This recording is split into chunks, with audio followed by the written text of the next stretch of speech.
Oke, kali ini kita akan membicarakan mengenai dasar-dasar teori kuantum.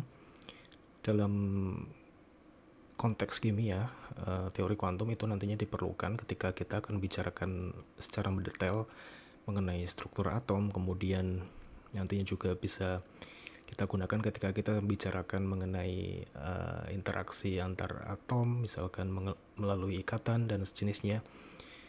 Itu bisa nantinya secara mendetail bisa dideskripsikan ketika kita memperoleh gambaran melalui teori kuantum. Oke, nah apa sebetulnya kuantum itu sendiri? Kalau kita bicara mengenai konteks sains secara historis atau secara sejarah begitu, kuantum itu pada dasarnya berangkat dari konteks mekanika. Oke, jadi mekanika atau ilmu yang mempelajari tentang gerak benda begitu ya. Jadi ketika bicara mengenai katakanlah partikel, atom ataupun molekul, itu kan mereka juga bisa diibaratkan sebagai sesuatu yang bergerak. Oleh karena itu kita perlu bicara mengenai mekanikanya atau bagaimana sebetulnya mereka berperilaku dalam konteks geraknya, seperti itu. Nah, kita bisa bagi menjadi dua buah kategori ya sebetulnya. Kita bisa bicara dari sudut pandang klasik, kemudian yang akan kita bicarakan kali ini itu dari sudut pandang kuantum. Nah, untuk klasik itu sendiri, itu ilmu atau konsep yang sudah ada terlebih dahulu, jadi sudah lama secara historis, yang puncaknya itu dideskripsikan oleh Newton ya. Jadi gerak partikel, gerak benda atau apapun itu dideskripsikan oleh Newton. Kemudian ada beberapa cabang ilmu lain yang juga menggunakan konteks atau konsep sudut pandang klasik ini. Misalkan ketika kita bicara dalam pertemuan sebelumnya mengenai teori kinetik molekul atau mengenai termodinamika, katakanlah, itu sudut pandang yang kita gunakan itu masih dengan sudut pandang klasik. Kemudian secara karakteristik, biasanya fenomena atau tinjauan klasik itu bisa digunakan ketika kita mendeskripsikan hal-hal yang bersifat makroskopik. Jadi untuk konteks modern sekarang ini, konsep mekanika klasik itu digunakan kebanyakan dalam benda-benda atau zat-zat atau bahan-bahan yang makroskopik. Ketika kita misalkan membicarakan pergerakan mobil, pergerakan manusia, dan seterusnya, itu kita bisa membicarakan dari sudut pandang mekanika klasik. Kemudian sifatnya mekanika klasik itu adalah deterministik, artinya adalah kita bisa memprediksi sebuah besaran ketika kita mengetahui besaran lainnya. Katakanlah saya punya bola seperti itu ya. Saya misalkan punya bola. Nah, misal saya punya bola seperti ini. Kemudian si bola ini misalkan menggelinding dengan katakanlah kecepatan sekian begitu. Dengan kecepatan tertentu begitu ya, dengan kecepatan tertentu. Kemudian kita ingin mengetahui kira-kira ketika waktunya sekian second, katakanlah misalkan 5 second, kira-kira bola itu berada di posisi mana sih, seperti itu. Nah, itu kita bisa mengetahui atau memprediksi letak atau posisi bola ini hanya dengan menggunakan konteks mekanika klasik, di mana kita bisa memanfaatkan persamaan gerak. Nah, itu yang dimaksud dengan deterministik di sini ya. Oke, kemudian kuantum itu sifatnya agak berbeda. Jadi sebagai disclaimer di awal mungkin ya, kuantum itu cukup rumit untuk dijelaskan secara mendetail karena mungkin terkadang tidak intuitif, dalam artian kita tidak bisa membayangkan seperti apa karakteristik dari hal-hal yang dibahas di dunia kuantum ini. Nah, secara garis besar ya, di sini karakteristik dari konteks kuantum itu dia bekerja dalam wilayah atau ranah mikroskopik. Misalkan kita sedang bicara molekul, atom, kemudian partikel subatom seperti elektron, proton, dan seterusnya. Itu kita bicara menggunakan atau kita bekerja dengan menggunakan konteks kuantum. Dan di situ sifatnya kuantum itu adalah probabilistik, dalam artian kita tidak bisa menggunakan konteks yang sama seperti hal-hal makroskopis seperti bola tadi ini. Jadi misalkan saya punya partikel atau punya elektron begitu ya. Saya punya elektron, dia sedang bergerak ke suatu tempat dengan kecepatan tertentu. Nah, karena kita harus menggunakan kuantum untuk mendeskripsikan pergerakan elektron ini, kita tidak bisa dengan tepat mengetahui akan berada di manakah elektron ini ketika katakanlah 5 second gitu ya.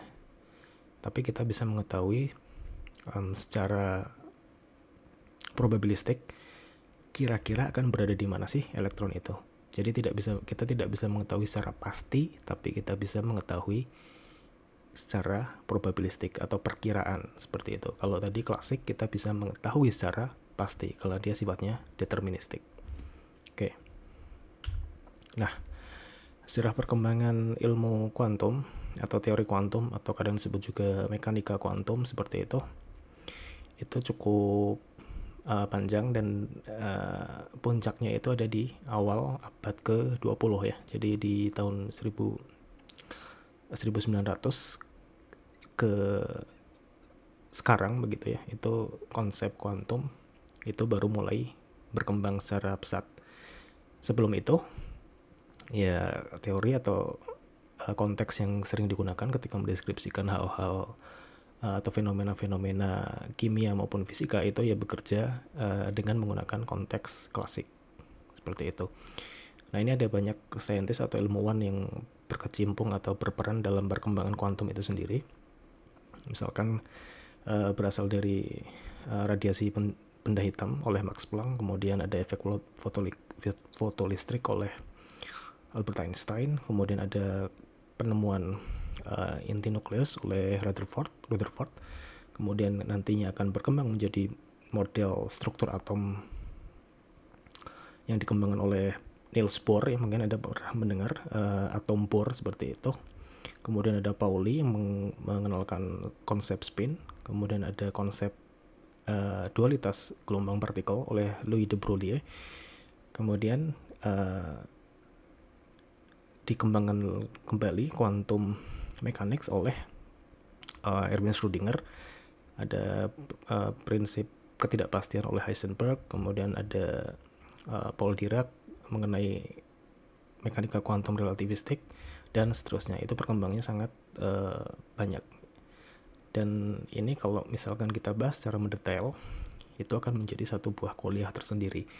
Sehingga di sini untuk satu bab di mata kuliah ini, saya hanya akan membahas mengenai katakanlah dalam tanda kutip kulit-kulitnya saja begitu ya. Jadi Anda mendapatkan gambaran mengenai apa itu mekanika atau teori kuantum.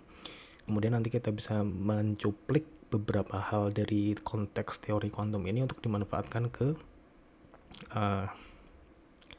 bab-bab selanjutnya. Misalkan ketika bicara nantinya mengenai teori ikatan. Seperti itu. Oke, jadi tadi sudah kita bahas bahwa ada masa prakuantum di mana ketika kita bicara fenomena seperti itu ya, ketika kita bicara mengenai fenomena materi atau benda, itu kita biasa memandang atau membagi ke dalam dua buah hal ya. Misalkan yang pertama itu adalah cahaya, yang kedua itu adalah partikel. Di sini diwakili oleh elektron. Seperti itu. Nah, konsensus yang muncul sebelum era kuantum itu dikatakan bahwa cahaya itu gelombang. Ya, cahaya itu pada dasarnya adalah gelombang elektromagnetik, dan itu memang masih berlaku sampai sekarang, konsensus atau deskripsi mengenai cahaya seperti itu ya. Jadi cahaya itu gelombang elektromagnetik. Kemudian kalau elektron ya dia itu partikel, karena elektron kan bagian dasar dari benda-benda yang ada di kehidupan kita ya. Jadi kalau kita bayangkan kita itu materi begitu, baik Anda sebagai manusia ataupun benda di sekeliling Anda, itu kalau diperkecil seperti itu kan, itu tersusun atas molekul itu tersusun atas atom-atom tertentu, dan di dalam atom-atom tersebut ada inti atom, kemudian ada elektron seperti itu. Nah, jadi elektron di sini mewakili partikel. Itu yang terjadi ketika era sebelum atau pra kuantum. Nah, apa yang terjadi ketika era kuantum mulai? Jadi yang terjadi adalah ternyata cahaya itu memiliki sifat sebagai partikel dan elektron memiliki sifat seperti gelombang. Nah, ini adalah keanehan pertama atau kerumitan pertama begitu ya, mungkin ketika bicara mengenai konteks kuantum. Oke, kita akan mencoba membahas sedikit demi sedikit ya. Oke, jadi ini yang terjadi. Jadi cahaya itu bisa berperilaku baik sebagai gelombang maupun sebagai partikel. Begitu pula elektron, dia bisa berperilaku seperti partikel yang sudah umum disetujui sebelumnya. Kemudian setelah kuantum ditemukan, dia ternyata juga punya karakteristik seperti gelombang. Oke, yang pertama kita bahas dari sudut pandang elektron terlebih dahulu. Jadi tadi kalau elektron sebagai partikel itu tidak akan kita bahas karena dia sudah merupakan konsep yang umum yang sudah disetujui secara massal sebelum era kuantum. Jadi yang memberikan informasi bahwa elektron itu ternyata adalah gelombang itu adalah percobaan dari Davison-Germer yang mengkonfirmasi hipotesis dari Louis de Broglie. Oke. Jadi yang dilakukan oleh atau yang dicetuskan oleh de Broglie dan dieksperimenkan oleh Davison serta Germer itu adalah mereka menempatkan sebuah elektron gun ya. Jadi ada pistol elektron dalam tanda kutip ya, pistol. Jadi ada sebuah alat yang nantinya bisa menembakkan elektron seperti itu. Kemudian yang terjadi, nah itu ditembakkannya ke nikel pada waktu itu. Oke, jadi ketika elektron yang berasal dari elektron gun atau pistol elektron tadi itu menembak ke nikel, ternyata otomatis kan berarti ada elektron dari nikel yang terhambur atau terdifraksi seperti itu ya. Ada elektron yang terhambur. Kemudian ketika dideteksi oleh detektor seperti itu, ternyata yang terjadi adalah ada pola-pola yang terbentuk pada detektor tersebut. Jadi pola-pola yang terbentuk pada detektor ini itu mirip seperti pola yang muncul ketika bicara mengenai difraksi.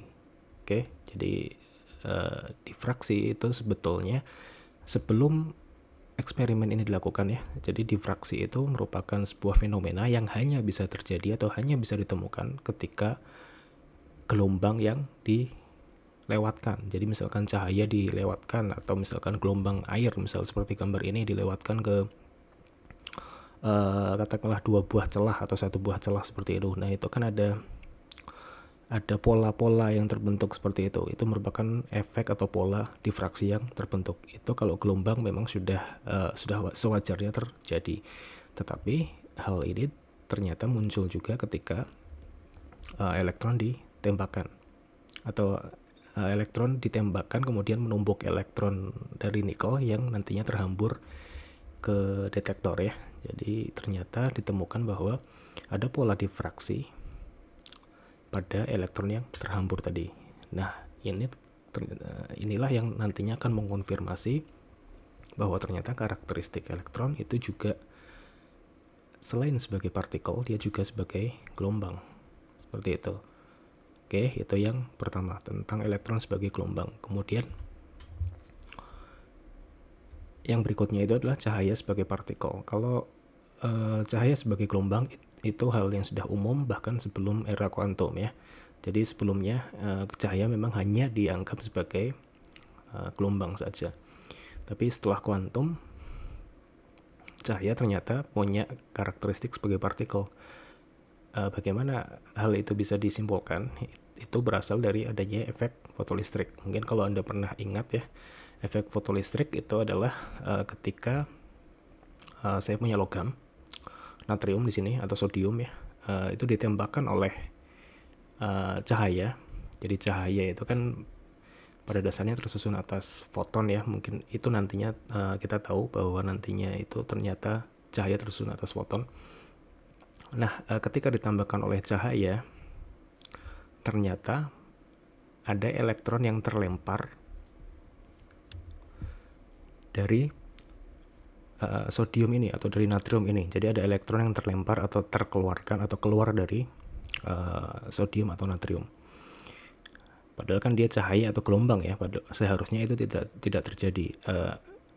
Sesuatu itu bisa mental atau bisa keluar. Misalkan elektron ini bisa keluar hanya kalau ditumbuk oleh sesuatu lagi. Dalam artian benda itu bisa bergerak atau bisa keluar kalau ditumbuk oleh benda lagi. Padahal kan kalau kita bicara konteks cahaya, tadinya kan dia hanya dianggap sebagai gelombang. Nah, inilah yang nantinya akan mengonfirmasi bahwa ternyata cahaya itu punya karakteristik sebagai partikel juga. Jadi nantinya energi yang dimiliki oleh elektron yang keluar dari natrium ini itu ternyata sebanding dengan frekuensi foton atau frekuensi cahaya yang digunakan, seperti itu.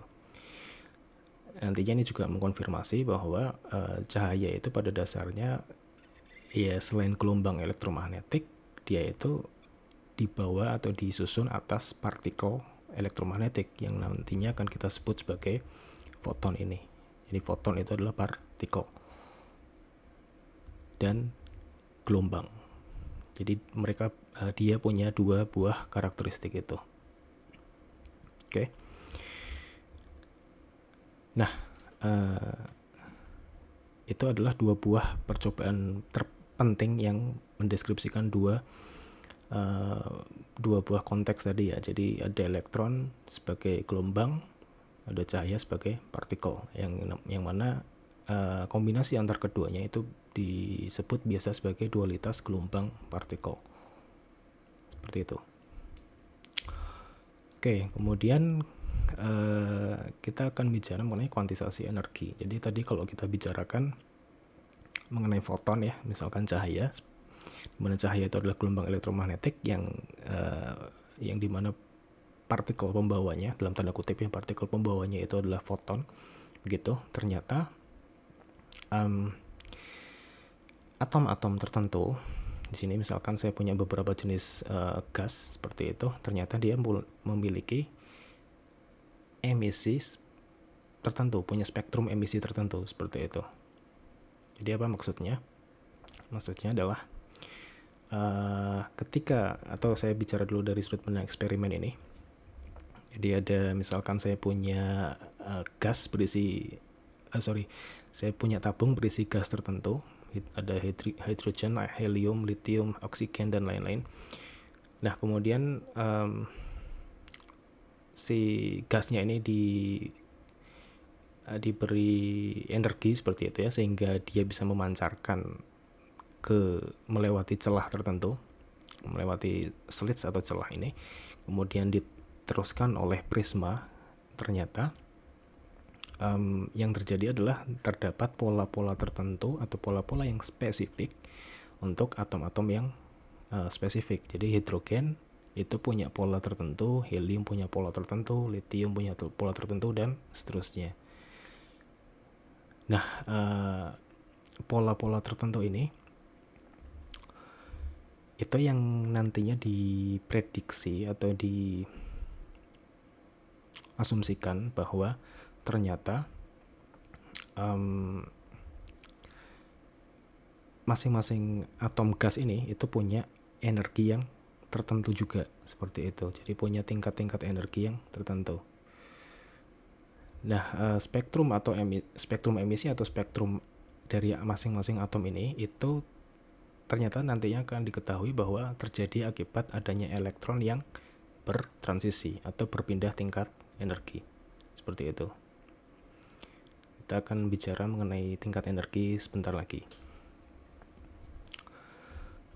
Oke, nah untuk mempermudah pemahaman, mungkin kuantisasi energi itu bisa diibaratkan sebagai tangga seperti ini. Jadi misalkan kita bicara dari sudut pandang klasik yang bukan kuantum, yang dimana energi atau tingkat energinya itu adalah kontinu,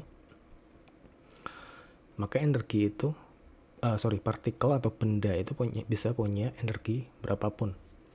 Dia mau punya energi di misalkan ini tangga energi seperti itu ya. Dia mau punya energi sekian, mau punya sekian itu diperbolehkan semuanya. Seperti itu. Itu yang dinamakan tingkat energi yang kontinu. Sedangkan untuk tingkat energi yang terkuantisasi itu spesifik tingkatnya atau spesifik energi yang bisa ditempati. Tingkat energi yang bisa ditempati oleh sebuah partikel itu tertentu. Jadi katakanlah sebuah partikel itu bisa punya energi di sini, di tangga ini, bisa punya energi di sini, tapi dia tidak boleh ada di situ, di bagian lurus dari tangga ini. Dia tidak boleh ada di sini. Dia boleh ada di atasnya, bagian yang mendatar, bukan yang bagian tingginya, seperti itu. Nah, itu yang dikatakan bahwa tingkat energi itu terkuantisasi. Jadi energinya itu spesifik atau bisa disebut dengan diskrit. Jadi punya nilai yang diskrit atau tertentu, seperti itu. Oke, nah kalau bicara tentang kuantisasi energi, kita kemudian nantinya juga bisa secara simpel atau secara sederhana menganggap bahwa atom atau partikel itu punya energi tertentu yang divisualisasikan oleh orbit-orbit seperti ini ya. Jadi punya energi tingkat 1, ada tingkat 2, kemudian naik tangga lagi bisa punya energi di tingkat 3 dan seterusnya. Oke, dan elektron dalam atom tadi itu bisa mengabsorb energi, bisa menyerap energi, bisa pula mengeluarkan atau memancarkan energi, seperti itu ya. Nah, ini adalah visualisasinya ya. Jadi misalkan tingkat energi itu digambarkan oleh gambar vertikal ini atau garis vertikal. Kemudian garis horizontal itu mengindikasikan tingkat energinya. Ada tingkat energi pertama, kedua, ketiga, dan seterusnya. Itu nanti kalau dilanjutin bisa sampai tingkat berapapun sebetulnya. Nah, ketika berpindah tingkat energi, katakanlah di konteks ini, partikel atau elektron itu berpindah dari tingkat energi yang lebih atas ke tingkat yang lebih rendah. Nah, ketika berpindah dari tingkat energi yang lebih atas ke rendah, atau dari luar ke dalam, berarti dari luar ke dalam atau dari tinggi ke rendah, itu yang terjadi adalah ada energi yang terkeluarkan atau ada energi yang keluar dari partikel tadi atau dari elektron tadi. Oke. Nah, keluarnya energi ini itu ternyata nantinya berupa emisi cahaya tadi yang sebelumnya sudah kita bahas ya. Jadi yang keluar itu berupa emisi cahaya yang nantinya membentuk spektrum tertentu karena dia punya panjang gelombang yang dihasilkan oleh masing-masing ini itu berbeda-beda, seperti itu. Jadi punya warna-warna yang berbeda pula. Oke.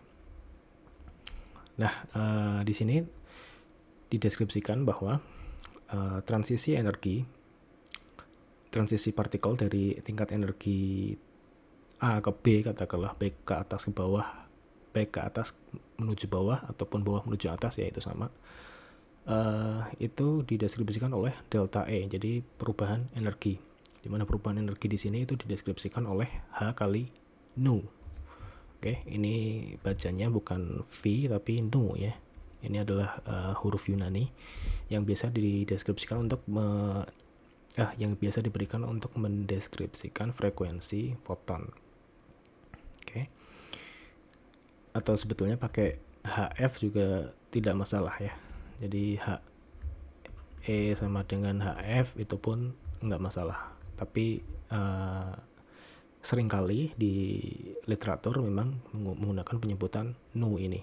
Oke.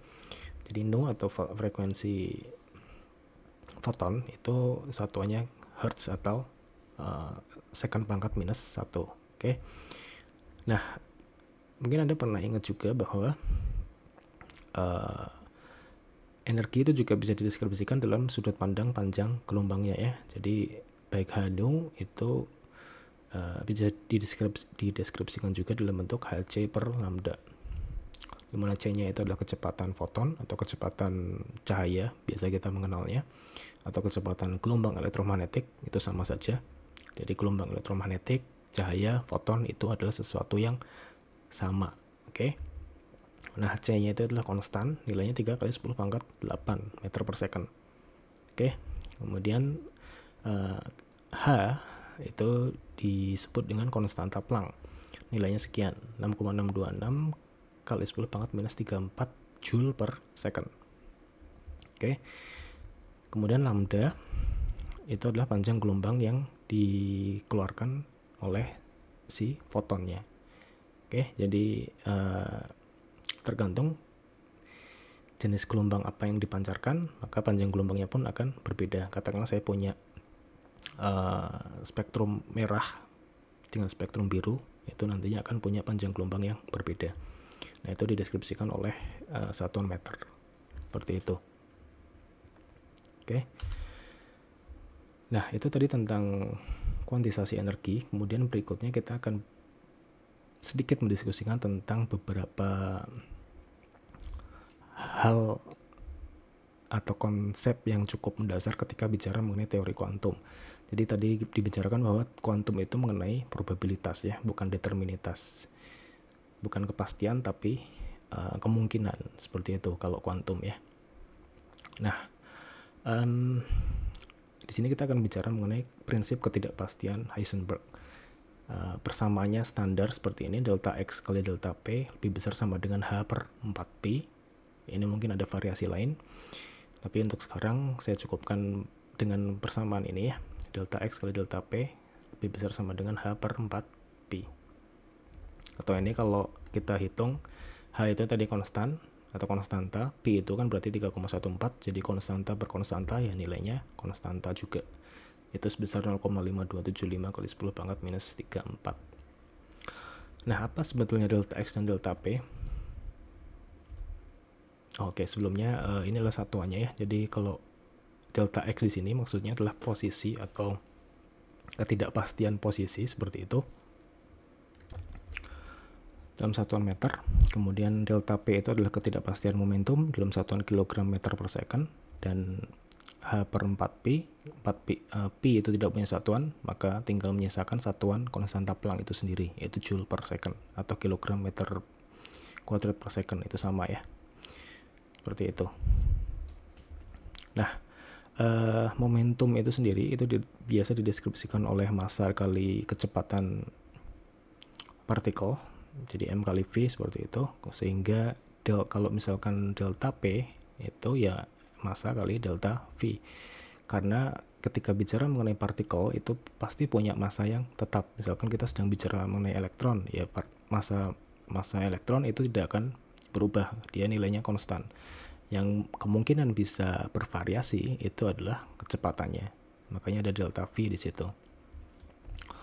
Nah, delta X dan delta P, apa yang sebetulnya dideskripsikan oleh persamaan prinsip ketidakpastian Heisenberg ini, yaitu bahwa maksudnya adalah ketika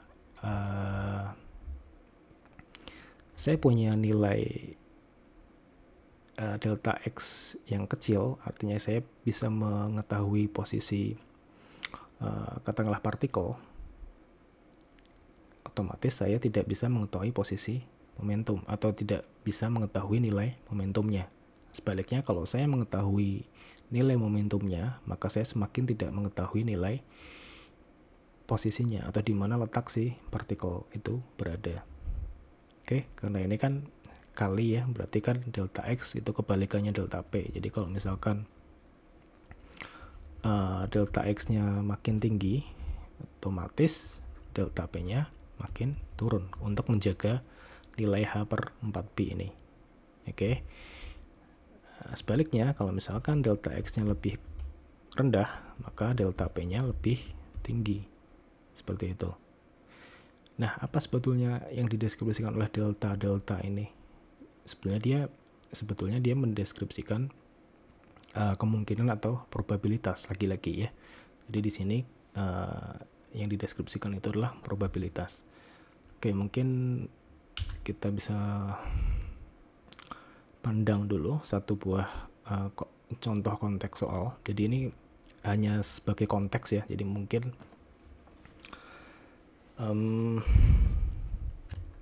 ini hanya memberikan gambaran yang kasar ya tentang makna dari prinsip ketidakpastian Heisenberg ini. Oke, katakanlah saya di sini punya elektron yang sedang mengelilingi orbit dalam sebuah atom ya. Jadi ada nukleus, ada inti atom, ada elektron. Kemudian jarak dari inti atom ke elektron itu dideskripsikan, yaitu sebesar ini, katakanlah 5,3 kali 10 pangkat minus 11 meter. Katakanlah si elektronnya itu bergerak, jadi elektron itu selalu bergerak ya dalam atom. Katakanlah dia punya V sebesar ini. Oke, kemudian elektron karena dia itu partikel subatomik, jadi partikel yang punya massa, maka massanya juga perlu dideskripsikan ya, yaitu sebesar 9,11 kali 10 pangkat minus 31 kg. Oke, katakanlah saya punya ketidakpastian kecepatannya itu sebesar 10%. Nah, apa maknanya? Oke, kita bicara dulu atau kita perhitungan dulu ketidakpastian dari momentumnya. Jadi delta P kita tahu tadi bahwa M kali delta V ya. Oke, masanya itu tadi 9,11 kali 10 pangkat minus 31 kali delta V-nya itu sebesar 10%, maka delta V-nya itu adalah 10% itu adalah 0,1. Oke, ini kan 0,1 ya. 0,1 dari nilai kecepatannya. Berarti 0,1 dari 2,2 kali 10 pangkat 6. Oke. Nah, ternyata ditemukan, ini sudah saya hitung ya, hasilnya adalah 2 kali 10 pangkat minus 25 dalam satuan kilogram meter per second. Oke, kilogram kecepatan meter per second. Seperti itu. Nah, kemudian kita aplikasikan ke persamaan ketidakpastian tadi. Delta X kali delta P lebih besar sama dengan H per 4P. Oke. Nah, di sini saya akan mencari ketidakpastian dari posisi dari elektron ini. Jadi, delta X dikali 2 kali 10 pangkat minus 25 lebih besar sama dengan H per 4Pi tadi sudah dihitung sebesar 0,5275 kali 10 pangkat minus 34 gitu ya. Nah, ternyata delta X yang dihasilkan itu sebesar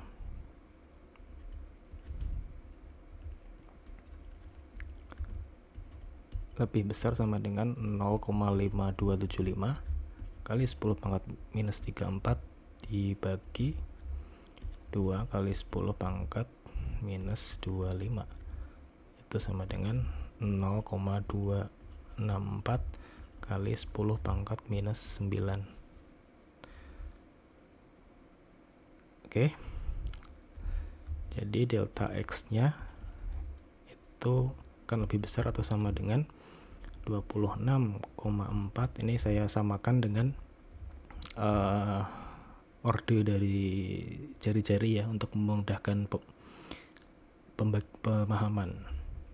Jadi 26,4 kali 10 pangkat minus 11 meter. Seperti itu. Itu adalah delta X-nya. Oke, jadi apa maknanya? Saya punya nilai delta X sekian. Saya punya jari-jari sekian. Misalkan ini kita tambahkan diameter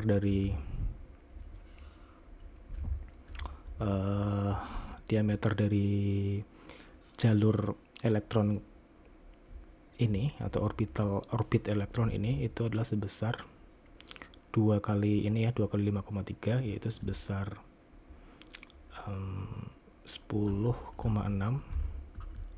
kali 10 pangkat minus 11 meter. Oke, jadi kita coba bandingkan antara diameter 10,6 kali 10 pangkat minus 11 dengan delta X sebesar 26,4 kali 10 pangkat minus 11, paling kecil sekian ya. Apa maknanya? Maknanya adalah ketika saya punya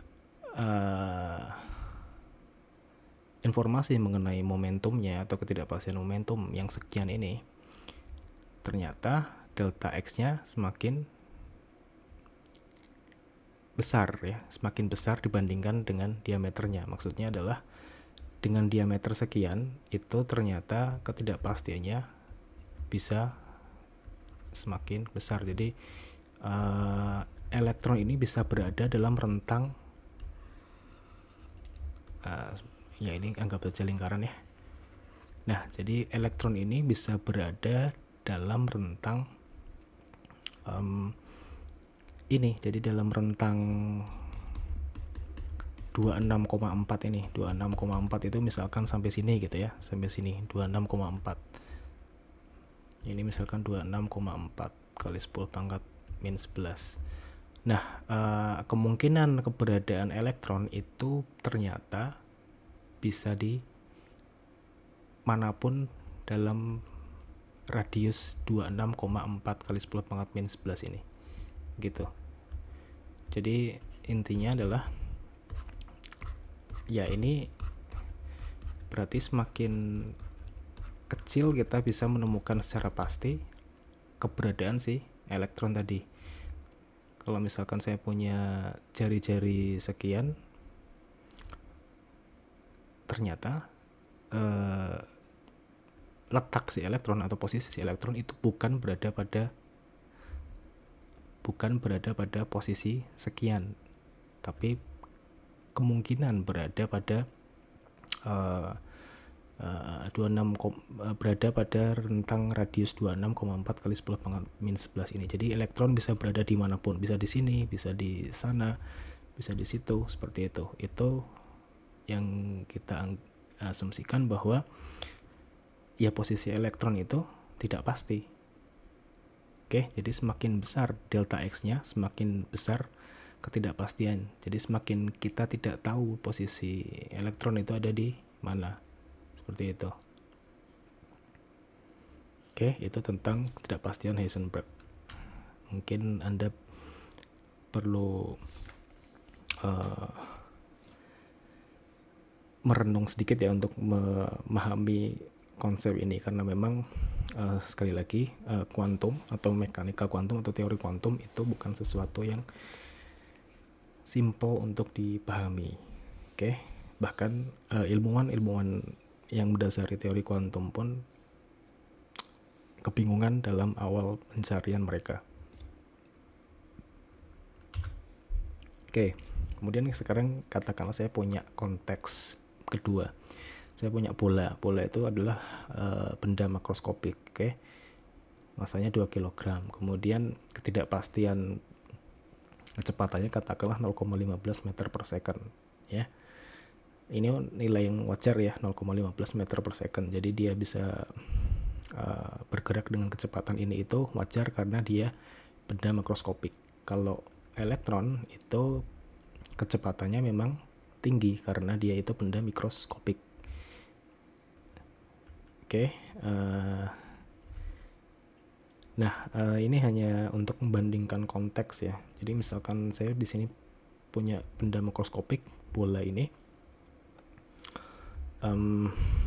Sekarang coba kita aplikasikan menggunakan persamaan Heisenberg lagi atau ketidakpastian Heisenberg lagi. Saya hitung dulu delta P-nya. M kali delta V itu berarti 2 kali 0,15 itu adalah 0,3. Kemudian kita aplikasikan persamaan ketidakpastian delta X delta P lebih besar sama dengan 0,5275 kali 10 pangkat minus 34. Oke, ini mungkin langsung ya. Delta X yang saya temukan, delta P nya dimasukkan 0,3 ya. Berarti 0,5275 kali 10 pangkat minus 34 dibagi 0,3. Ternyata hasilnya adalah 1,76 kali 10 pangkat minus 34 meter. Oke, ini adalah delta X nya ya. Delta X dari bola ini itu sangat amat kecil sekali. Jadi di sini kita bisa menyimpulkan bahwa ketidakpastian posisi dari bola itu sangat amat kecil, sehingga ini bisa diabaikan ya. Ini nilainya bisa diabaikan karena ya sama aja dengan 0 gitu ya. Jadi kalau misalkan saya mau menemukan posisi dari bola, ya saya pasti menemukan. Karena kita di sini benda yang digunakan di konteks kedua atau di contoh kedua ini adalah benda yang besar atau benda makroskopis. Seperti itu. Jadi prinsip ketidakpastian Heisenberg ketika diaplikasikan ke benda-benda makroskopis itu menjadi tidak relevan lagi. Seperti itu. Tapi sangat relevan ketika bicara dari sudut pandang mikroskopis atau hal-hal yang levelnya kecil ya, level atau skalanya kecil seperti atom, partikel dan sebagainya. Seperti itu. Oke, jadi yang perlu diperhatikan di sini yaitu bahwa prinsip ketidakpastian Heisenberg ini menjadi tidak relevan untuk benda-benda makroskopis, maksudnya benda-benda besar yang sering kali kita ketemukan di kehidupan sehari-hari, seperti itu ya. Oke. Nah, kemudian berikutnya konsep penting juga yang perlu dibicarakan ketika membicarakan mengenai teori kuantum itu adalah persamaan Schrödinger. Jadi persamaan Schrödinger itu mendeskripsikan nantinya bisa mendeskripsikan kemungkinan posisi dari sebuah partikel tertentu.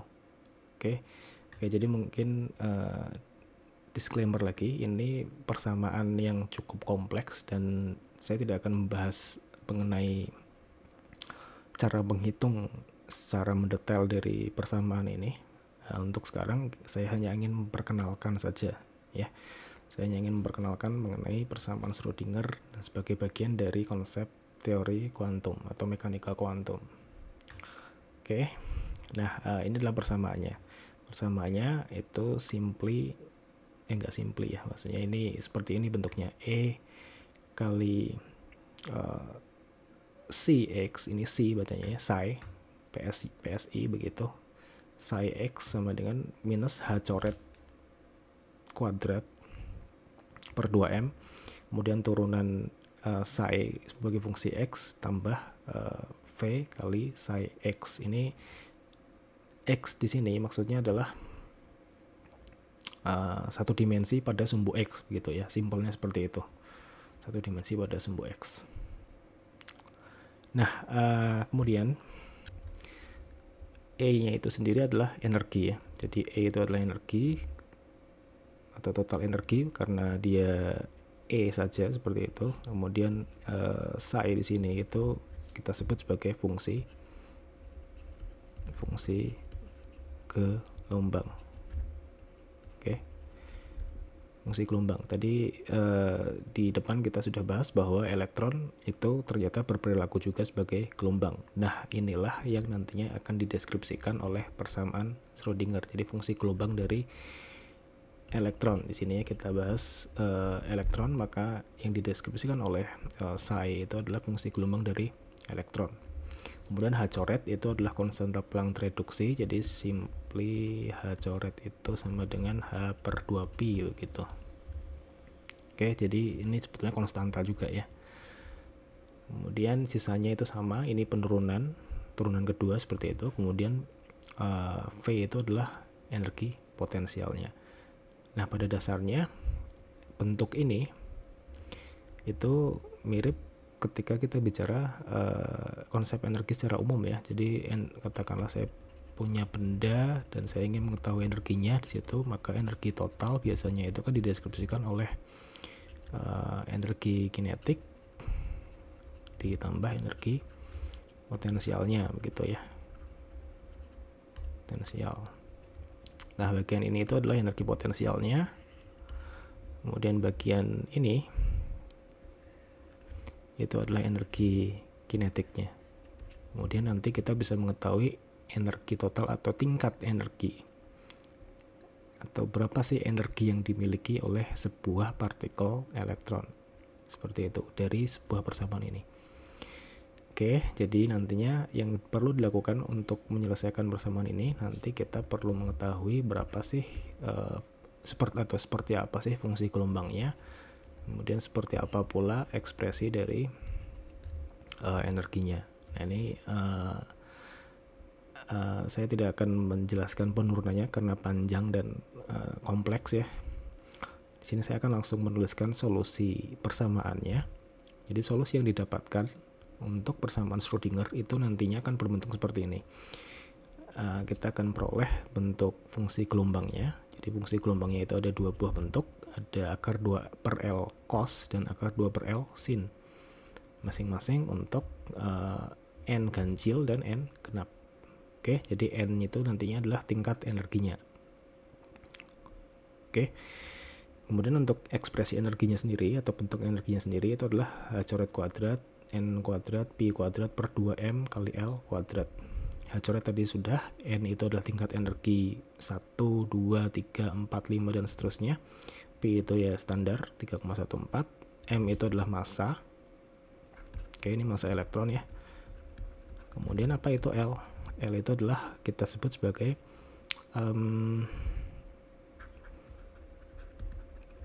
panjang kotak ya. Panjang kotak, apa maksudnya panjang kotak? Jadi di sini ketika bicara mengenai kemungkinan menemukan elektron, saya harus mengaplikasikan elektron itu ada di dalam kotak.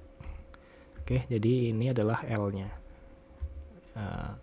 L-nya itu adalah panjang kotaknya. Jadi untuk istilahnya untuk mengurung informasi letak elektron itu kita harus menempatkan elektron dalam kotak. Dalam artian ini konseptual ya atau abstrak ya, bukan berarti bahwa elektron itu betulan dalam kotak, tapi dalam kotak secara abstrak seperti itu.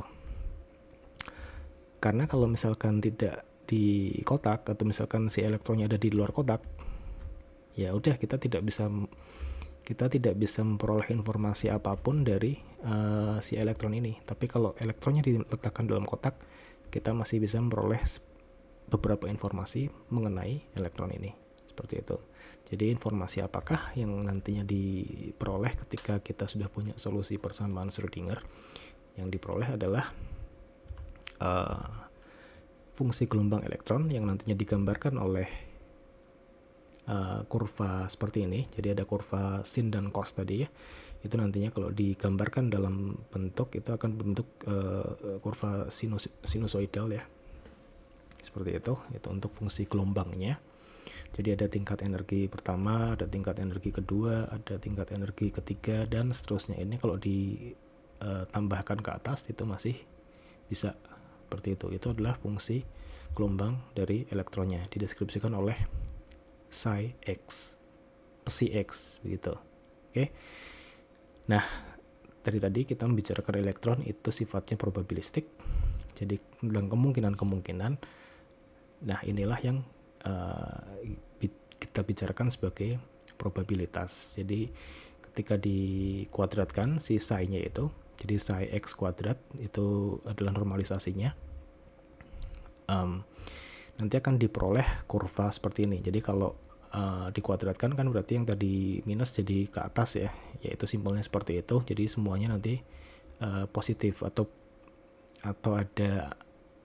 angkanya positif begitu ya, karena ketika bicara probabilitas kan nggak mungkin kurang dari 0 ya. Jadi probabilitas itu bisa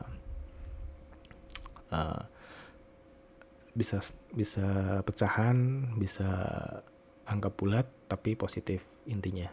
Ini misalkan dari gambar ini, maka probabilitas kita menemukan elektron ya ada di sini, ada di bawah kurva ini. Jadi kemungkinan posisi si elektron itu ada di bawah kurva si x kuadrat ini.